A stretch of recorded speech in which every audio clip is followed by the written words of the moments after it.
Halo semuanya, kembali lagi bersama saya Michael. Di video kali ini kita akan update keadaan market kripto dan kita bisa lihat memang market mulai ada penguatan yang seperti sebelumnya kita sempat bahas di video yang lalu, crypto breakout gitu ya. Dimana saat ini Bitcoin berada di kisaran level 27.500, 27.400. Jadi saya akan update next price action movement mungkin secara teknikal, secara short term untuk Bitcoin juga. Saya rasa teman-teman gak usah terlalu FOMO. Oke, Bitcoin akan naik karena ini udah approaching resistance juga gitu ya. Nanti kita akan lihat reaksi dia pada saat di area kisaran level 28.500 atau 29.000 kalau Bitcoin bisa mengalami penguatan sampai sana. Ya, jadi kalau misalnya teman-teman suka video ini di mana kita melakukan update gitu ya untuk kripto hampir setiap hari, jangan lupa untuk share videonya, like ataupun subscribe channel ini juga karena support dari teman-teman berarti ya. Dan kita bisa lihat langsung update dulu untuk hari ini. Ethereum juga mengalami kenaikan dan ini mulai ada shifting di mana Ethereum naiknya lebih besar dibandingkan Bitcoin. Kita lihat Ethereum ke area 5,6 naik 5,6%, sedangkan Bitcoin hanya naik 4,38%. Ya, beberapa altcoin Solana juga mengalami kenaikan yang lumayan besar juga untuk hari ini ya. Kita lihat overview selama 24 jam terakhir. Ada Mass Network yang naik besar sekali, DYDX, Phantom juga masih cukup strong, ada Ethereum Classic, Sandbox, Render, The Graph. Beberapa kripto saya rasa ini udah run atau udah naik. Altcoin mulai naik besar dan memang ini sempat saya mention juga di siang hari tadi bahwa ini mulai ada rotasi dari Bitcoin ke dalam altcoin juga. Ya, nanti saya akan bahas lagi, ini ada grafiknya, saya akan share juga ke teman-teman semua. Fear and Greed kita sudah di fase greed gitu ya. Bahkan ini sudah full hijau. Jadi ini udah ya harus hati-hati sebenarnya ya kalau teman-teman yang masih trading ataupun kalau saya rasa udah profit seperti ini. Kalau kita lihat dengan keadaan makro nggak ada salahnya sebenarnya teman-teman mulai taking profit juga. Ya, mulai jual juga ya. Nah, kita akan bahas dulu beberapa hal. Ini secara long term ya. Ya, ini dari Recapital, dia membahas secara 1 bulan ya, 1 bulan. Dia bahas seperti ini, Bitcoin is breaking out beyond the macro downtrend. Ya, memang ini kita lihat 2014 dia breakout di kisaran ini, 2019-an dia juga mengalami breakout, lalu ini 2023 ini mengalami breakout yang sama juga. Seperti itu ya. Historically, macro downtrend breakouts tend to occur 1 tahun sampai 397 hari. Gitu ya, before the upcoming Bitcoin halving. Dan memang ini bisa menjadi awal dari bull market. Ya, bisa dikatakan awal dari bull market. Apakah bisa? Yes, possibly ya, kalau misalnya Bitcoin mengalami kenaikan dulu, walaupun sebenarnya kalau saya rasa ya, menurut saya nggak terlalu percaya dengan kenaikan ini gitu. Namun ya kembali lagi, ini tetap lagi ke analisa teman-teman juga. Nanti saya akan lihat juga kenapa kita harus berhati-hati dengan pump di area ini. Walaupun kita tetap remain bullish, tetap remain strong mungkin untuk Bitcoin sampai ke area 28, 29 ataupun 30.000 untuk saat ini gitu ya. Sampai Bitcoin hit itu nanti saya akan lihat secara reaksi, secara short termnya apakah ternyata resistensinya masih cukup strong atau bagaimana. Ya, namun di sini kita lihat di time frame 1 bulan memang dia mengalami penguatan walaupun belum dikatakan, bisa jadi dia retrace dulu seperti sebelumnya juga. Naik, breakout, lalu turun istilahnya. Jadi kalau misalnya Maret pun kita closing positif, April bisa turun. Dan minggu depan ada FOMC juga, jadi jangan terlalu terburu-buru juga kalau menurut saya ya, kalau teman-teman yang ketinggalan seperti itu. Ya, ini secara grafiknya breaking out the macro downtrend, belum konfirmasi, masih ada 2 minggu lagi gitu ya. Kemarin kita sempat bahas bahwa Credit Suisse juga mengalami bankrupt karena ini mungkin akan terdampak ke dalam efek kripto secara short term gitu ya. Jadi ini bisa menjadi salah satu yang kita bisa lihat juga.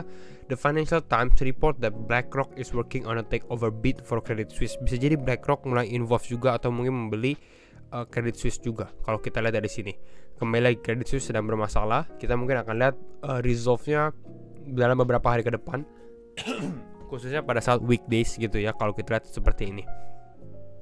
Nah, next up minggu depan cukup menarik saya rasa untuk altcoins, untuk makro adanya FOMC, lalu adanya Game Developer Conference juga yang sempat saya share juga di channel Telegram. Ini di bulan Maret 20 Maret sampai 24 Maret gitu ya. Ini adalah the biggest game conference gitu ya untuk developer game. Dan kita tahu di market crypto, di blockchain ada yang namanya metaverse, ada yang namanya pay to earn ya, gaming istilahnya. Ini GDC 2023 atau 2023 dan partnernya juga lumayan besar. Kita ada AWS, ada Epic Games, bahkan ada Gala. Ya, Gala teman-teman mungkin familiar dengan Gala Games. Ada Google, ada Meta, Microsoft, ada Polygon Matic juga ya. Jadi saya rasa kalau seperti ini ya teman-teman bisa perhatikan crypto gaming ya, seperti Gala, seperti mungkin Immutable X, EMX, lalu Matic mungkin bisa dikatakan dia akan menjadi network yang digunakan gitu ya. Dan beberapa kripto lainnya, Metaverse juga mungkin bisa seperti Sandbox, Axie, Decentraland ataupun yang lain ya. Jadi ini kita bisa lihat kalau memang ada big news, big announcement juga dari beberapa partner juga ya. Kalau saya lihat seperti ini, possibly gitu ya, ada kemungkinannya. Jadi jangan menutup kemungkinan untuk hal itu. Apa sih itu Game Developers Conference?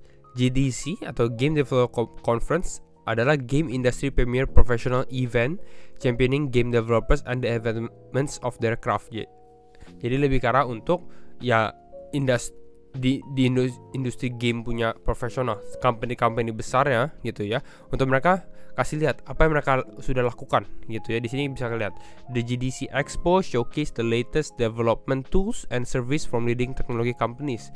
Jadi dia akan bisa dibilang ya kasih lihat gitu ya, kasih lihat ke orang-orang ya, perusahaan-perusahaan apa yang mereka sudah lakukan dari Amazon, dari Epic Games, dari Google, Intel, Nvidia, Oculus ataupun Sony gitu.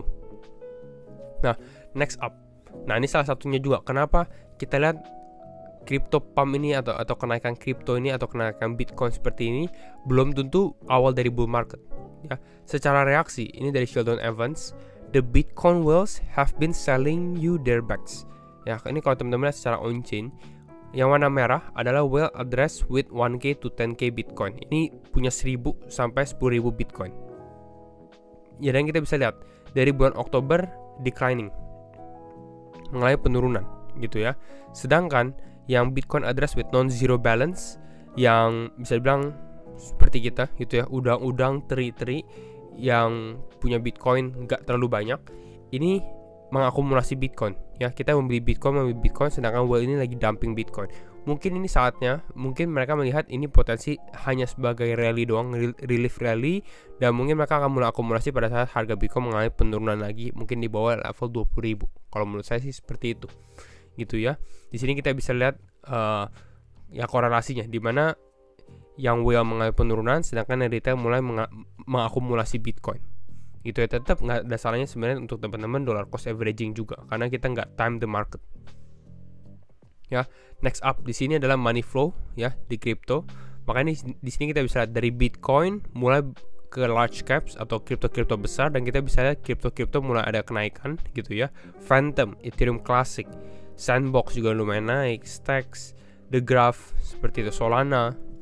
Lalu nanti dari large cap ke middle caps, lalu ke low caps juga. Ini yang kita bisa perhatikan dari cycle crypto ini, dari Bitcoin mulai ke altcoin ya. Dan sekarang kita lihat untuk Bitcoin. Nah, ini pas video ini kita buat, ini Bitcoin lagi mengalami penurunan nih. Sekarang bahkan berada di kisaran level 27.100-an ya. Ini lagi ada reaksi, ada dump reaction kalau saya lihat ya. Di sini kita ada penurunan untuk Bitcoin juga. Overall sebenarnya kalau kita di time frame 1 jam belum ada sesuatu yang bisa kita lihat ya. Ini lebih karena memang dia mengalami penurunan, tapi ini masih lebih karena ranging sih kalau menurut saya, hampir sama seperti kemarin. Di sini kita lihat short term, kita berada di kisaran area ini, dan mungkin Bitcoin akan akumulasi atau ranging di area ini, dan ini akan membuat beberapa altcoin selama Bitcoin yang nggak dump, selama Bitcoin yang nggak mengalami penurunan, ini akan cukup bagus untuk market ya. Istilahnya mungkin altcoin masih bisa mengalami kenaikan di saat Bitcoin mulai sideways, dan preparing kalau misalnya Bitcoin bisa ke area kisaran level 28.500. Secara outlook kalau teman-teman lihat secara time frame 1 jam atau 1 hari ataupun 4 jam, ini kelihatan memang ini positif movement sekali dari Bitcoin ya. Secara reaksi kenaikannya berapa persen? 39% atau bahkan mungkin 40% ya. Kalau kita lihat dari bawah sampai top, ini 41% hanya dalam waktu hampir 1 minggu saja kurang lebih ya. Memang kalau kita secara one day time frame pun ya, strong resistance itu berada di kisaran level 28.500-an. Jadi saat ini sebenarnya bisa dikatakan ya Bitcoin belum benar-benar ada resistance yang dia ketemukan gitu. Makanya kalau saya lihat ya seharusnya Bitcoin bisa testing ke area level 28 29-an, tapi pasti banyak orang expect juga untuk Bitcoin testing ke area ini gitu ya. Kita akan lihat secara reaksi weekendnya. Saya rasa weekend untuk saat ini pun dengan breakoutnya Bitcoin secara time frame daily yang lumayan besar, ini akan menimbulkan reaksi positif gitu ya. Minggu depan ada FOMC, jadi kalau hari Senin kita akan lihat reaksi dari market juga pada saat stock market open. Tapi hopefully dengan reaksi weekend seperti ini, weekend pump yang lumayan besar, untuk hari ini semoga Bitcoin masih bisa mengalami kenaikan juga. Ini yang kalau saya lihat ya, masih ada strong movement, belum ada sign of weakness sekali, kecuali Bitcoin ada deeper pullback gitu ya. Saat ini lagi ada pullback kisaran ke level 27.200, tapi kalau dia bertahan di ranging ini saya rasa ini masih normal sih gitu ya. Belum ada sesuatu yang menjadi caution atau warning buat kita gitu. Jadi ini untuk potensi Bitcoin masih sama dengan plan awalnya yang kita lihat di sini. Semoga weekend bisa ke level 285 ya. Bitcoin dominance kita lihat juga, Bitcoin dominance masih strong ya kalau kita dari sini pun. Secara time frame 4 jam masih cukup strong juga, belum ada tanda-tanda dia mau pullback gitu. Jadi mungkin bisa testing ke area zona garis ini yang kalau teman-teman ingat yang kita gambar kemarin gitu ya. Jadi di sini mungkin bisa ada reaksi gitu ya, di mana Bitcoin masih ada penguatan, baru ada reaksi di kisaran level tersebut gitu untuk Bitcoin dominance. Kalau kita secara time frame daily pun bisa teman-teman lihat lebih jelas lagi. Ya. Mana nih ya? Ini belum loading ya, seperti ini. Ini garis yang kita bahas untuk Bitcoin dominance. Ya, salah satu juga altcoin yang saya lihat ya, yang saya lagi pantau juga, mungkin bisa naik kalau memang market lagi mengalami kenaikan, itu adalah XRP gitu ya. XRP ini secara movement konsolidasi ini cukup bagus ya, dimana dia mulai ada penguatan gitu ya. Kalau Bitcoin sideways, dan mungkin ini potensi sebenarnya untuk XRP ada sedikit penguatan, mungkin testing ke area kisaran level 0,42 gitu ya. Walaupun sekarang dia lagi sedikit mengalami pullback, tapi ini layak untuk teman-teman perhatikan juga untuk XRP sendiri ya. Jadi mungkin kira-kira ini dulu ya short update dari saya untuk market hari ini. Jadi kalau misalnya teman-teman suka video ini, jangan lupa tuh share videonya, like ataupun subscribe, dan sekali lagi thank you semua for watching and see you in the next video. Bye bye.